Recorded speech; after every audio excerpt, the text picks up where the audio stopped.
नमस्कार दोस्तों, जय श्री कृष्णा। आज हम आपके लिए कार्तिक महात्म्य छठा अध्याय लेकर आए हैं।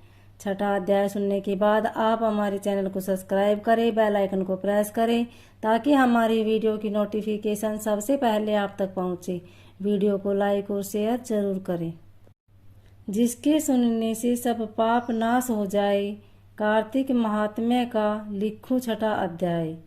नारद जी बोले, जब 2 घड़ी रात बाकी रहे तब तुलसी की मृत्तिका, वस्त्र और कलश लेकर जलाशय पर जाए। कार्तिक में जहाँ कभी भी प्रत्येक जलाशय के जल में स्नान करना चाहिए। गर्म जल की अपेक्षा ठंडे जल में स्नान करने से 10 गुना पुण्य होता है। उससे 100 गुना पुण्य बाहरी कुएं के जल में स्नान करने से होता है। उससे अधिक पुण्य बावड़ी में और उससे भी अधिक पुण्य पोखर में स्नान करने से होता है। उससे 10 गुना झरनों में और उससे भी अधिक पुण्य कार्तिक में नदी स्नान करने से होता है। उससे भी 10 गुना पुण्य वहाँ होता है जहाँ 2 नदियों का संगम हो, और यदि कहीं 3 नदियों का संगम हो तब तो पुण्य की कोई सीमा ही नहीं। स्नान से पहले भगवान का ध्यान करके स्नानार्थ संकल्प करना चाहिए। फिर तीर्थ में उपस्थित देवताओं को कर्मस, अर्घ्य, आचमनीय आदि देना चाहिए। अर्ध मंत्र इस प्रकार है। हे कमलनाथ, आपको नमस्कार है। हे जलसाई भगवान, आपको प्रणाम है। हे ऋषिकेश, आपको नमस्कार है। मेरे दिए अर्घ्य को आप ग्रहण करें।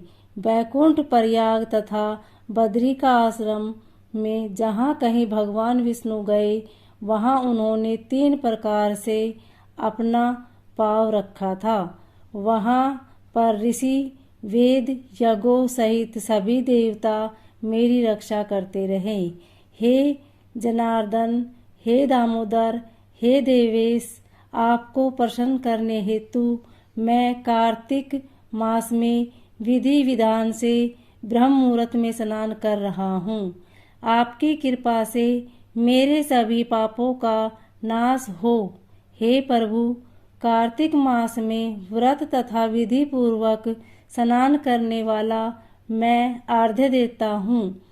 आप राधिका सहित ग्रहण करें। हे कृष्ण, हे बलशाली, राक्षसों का संहार करने वाले भगवान, हे पापों का नाश करने वाले, कार्तिक मास में प्रतिदिन दिए हुए मेरे इस अर्घ्य द्वारा कार्तिक स्नान का व्रत करने वाला फल मुझे प्राप्त हो।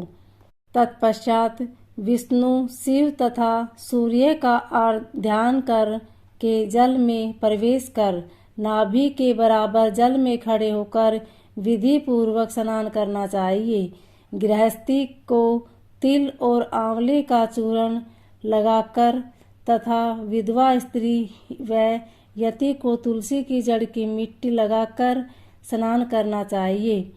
सप्तमी, अमावस्या, नवमी, त्रयोदशी, द्वादशी, द्वितीया, दशमी आदि तिथियों को आंवला तथा तिल से स्नान करना वर्जित है।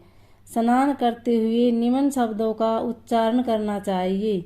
जिस भक्ति भाव से भगवान ने देवताओं के कार्य के लिए 3 प्रकार का रूप धारण किया था, वहीं पापों का नाश करने वाले भगवान विष्णु अपनी कृपा से मुझे पवित्र बनाए।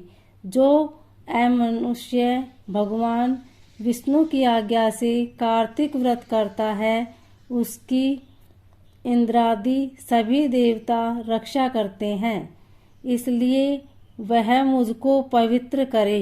बीजों, रहस्यों तथा यज्ञों सहित वेदों के मंत्र, कश्यप आदि ऋषि, इंद्रादि देवता मुझे पवित्र करे। अदिति आदि सभी नारियां, यज्ञ, सिद्धि, सर्प और समस्त औषधियां वह तीनों लोकों के पहाड़ मुझे पवित्र करें। इस प्रकार कहकर भगवान स्नान करने के बाद मनुष्य को हाथ में पवित्री धारण कर के देवता, ऋषि, मनुष्यों तथा पितरों का विधि पूर्वक तर्पण करना चाहिए। तर्पण करते समय तर्पण में जितने तिल रहते हैं उतने वर्ष पर्यंत व्रती के पितृगण स्वर्ग में वास करते हैं। उसके बाद व्रती को जल से निकलकर शुद्ध वस्त्र धारण करने चाहिए।